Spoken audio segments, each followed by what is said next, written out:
कि एक भालू के महाराज चरण चिन्हों का चरण चिन्ह बने हुए हैं महाराज। आज मेरे गोविंद ने महाराज उनका चरण चिन्हों को देखते देखते जब उस गुफा की ओर गए महाराज और वहां जाकर के आज जब उस जामवंत जी ने देखा मेरे कृष्ण को और देख करके कहने लगा कि कौन। इतना कहते ही महाराज जामवंत जी अपने सिंहासन से खड़े हो जाते हैं और खड़े होकर के राजा आज मेरे भगवान श्री कृष्ण ने और जामवंत जी में महाराज दोनों में युद्ध चढ़ गया। महाराज 18 रोज युद्ध होते होते हो गया महाराज। मेरे गोविंद ने महाराज जामवंत जी के साथ में जब युद्ध किया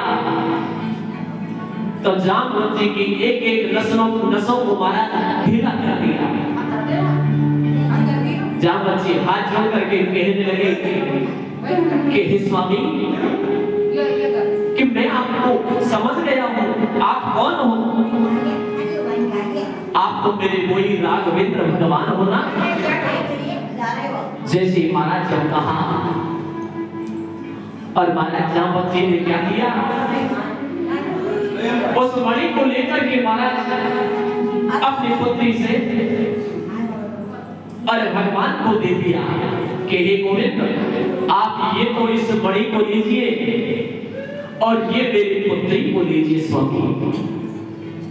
आज महाराज मेरे गोविंद कितने दयालु हैं राजा। उसी समय महाराज मेरे गोविंद ने जामवंत जी का हाथ ले लिया और लेकर के अपने मन में विचार किया। जामवंत जी कहने लगी भगवान से कि गोविंद कि मैं एक भालू की बेटी, मुझे तुम्हारी मां कैसे स्वीकार करेगी स्वामी। भगवान कहने लगे कि हे देवी आप ये चिंता मत कीजिए कि जब माता तेरे आपके समक्ष जब देखेगी ना तो माता को कोई रूप दिखेगा। कौन? रुक्मणी का रूप दिखेगा महाराज।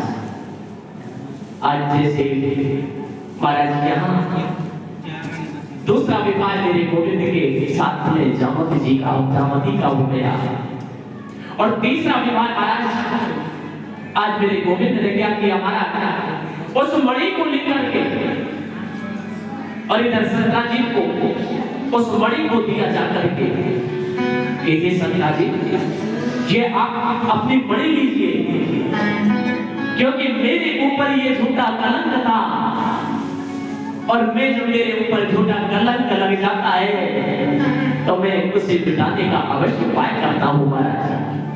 भक्तों कहते हैं कि काजल छूट जाता है लेकिन ये कलंक कभी छूट नहीं सकता। गुण अवगुण सारे समाप्त हो जाते हैं लेकिन कलंक सबसे बड़ा होता है राजा। मेरे गोविंद ने राजा अपने उस कलंक को मिटाया। जैसे ही जब वो मणि ले जाकर के सत्राजीत को दिया महाराज, सत्राजीत हाथ जोड़ करके गोविंद से प्रार्थना करता है कि हे गोविंद मुझसे बहुत गलती हो गया जो मैंने आपको ऐसा न जाने कैसी कैसी बातें कही स्वामी कि हे गोविंद मुझे क्षमा करेगा। मेरे गोविंद से कहने लगे कि हे गोविंद आप ये तो मणि लीजिए स्वयं और ये मेरी पुत्री सत्यासत्य का हाथ लीजिए महाराज। मेरे गोविंद ने महाराज मना कर दिया कि हे सत्राजीत हम आपकी इस मणि को नहीं ले सकते। मेरे गोविंद का महाराज तीसरा विवाह यहाँ सत्यभामा के साथ में हुआ राजा।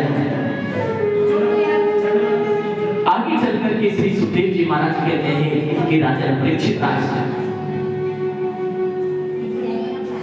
आगे चलकर के महाराज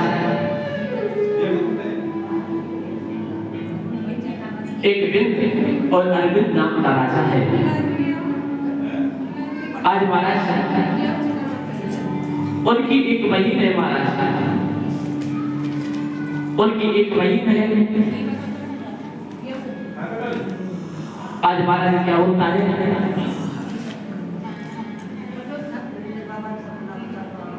इधर से श्री सुखदेव जी महाराज कहते हैं कि राजा परीक्षित राजा 3 विवाह मेरे गोविंद के हो चुके हैं और चौथा विवाह मेरे गोविंद का यहाँ बिन और अर्जुन नाम के 2 भाई हैं। उनकी एक परम सुंदरी लाडली एक बहन है महाराज। कौन? एक मित्रविद्या। चौथा विवाह मेरे गोविंद का यहाँ महाराज मित्रविद्या के साथ में हुआ। 5वां विवाह मेरे गोविंद का नगिन नाम के एक राजा है महाराज, और वो राजा बहुत ही बलशाली है, बहुत पराक्रमी राजा है महाराज। तो उसने एक योजना रखा, क्या? उनके महाराज एक 7 बहन है, तो उन्होंने क्या कहा, जो इन 7 बहनों को एक साथ जब बना देगा उसी के साथ में हम हमारी पुत्री का विवाह महाराज कर देंगे। आज मेरे गोविंद ने महाराज क्या किया, एक साथ 7 बहनों को नाता महाराज। इधर महाराज 5वां विवाह मेरे गोविंद का यहाँ 5वां विवाह मेरे गोविंद का यहाँ संध्या के साथ में हुआ। और एक राजा की प्रिया की देवी है महाराज, वो स्वयं अपने उस राज्य को संभालती है। आज महाराज उसकी पुत्री का नाम है महाराज भद्रा। तो मेरे गोविंद का महाराज 7वां विवाह भद्रा के साथ में हुआ, और मेरे गोविंद का 8वां विवाह एक दिन राजा अर्जुन के साथ में भगवान श्री कृष्ण रथ में आ रहे थे। जैसे ही जब वृंदावन तो सुवन में गए महाराज, तो उन्होंने एक स्त्री को देखा। वो स्त्री कौन महाराज? वो स्त्री क्या कर रही है? अर्जुन जब जैसे ही उस स्त्री के पास में गए महाराज, और वो तपस्या कर रही है महाराज। क्यों? कि मुझे भगवान श्री कृष्ण पति रूप में मिले। अर्जुन ने जाकर के देखा उस देवी के पास में, और उससे कहने लगी कि हे देवी, आप कौन हो? आपका नाम क्या है देवी? वो कहने लगी कि मेरा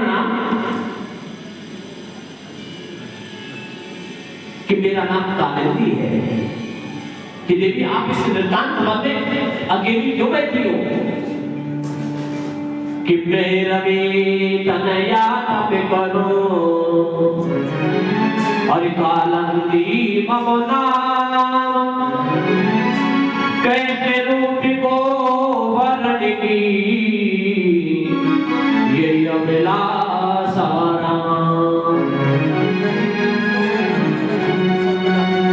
मैं सूर्य की पुत्री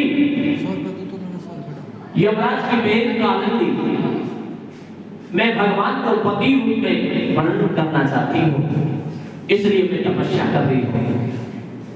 इधर से महाराज अर्जुन ने कहा कि हे देवी, आप जिनके लिए तपस्या कर रही हो ना, वो मेरे उस रथ में विराजमान है। आज महाराज अर्जुन ने क्या किया, कालिंदी का भगवान के हाथ में दिया और वेद मंत्रों का उच्चारण कर दिया महाराज। आज मेरे गोविंद की कितने विवाह हो गए? 8 विवाह हो चुके हैं महाराज। श्री सुखदेव जी महाराज कहते हैं कि राजा परीक्षित राज 8 विवाह मेरे गोविंद के यहाँ हो गए महाराज। श्री सुखदेव जी महाराज कहते हैं कि राजा परीक्षित राज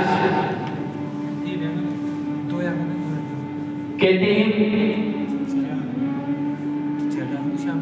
8 विवाह तो कर लिए मेरे गोविंद ने, लेकिन यहाँ श्री सुखदेव जी महाराज कहते हैं कि राजा परीक्षित राज कि भगवान की यहाँ 16,108 विवाह हुई। ये तो भगवान की 8 पटरानियां हैं। आज महाराज एक भौमासुर नाम का राक्षस है, और उसने अपने मन में क्या विचार किया, जितनी भी सुंदर कन्याएं थी महाराज, राजकुमारियां थी, उनको महाराज उनका हरण करके और उनको एक एक करके महाराज कारागाह में डाल दिया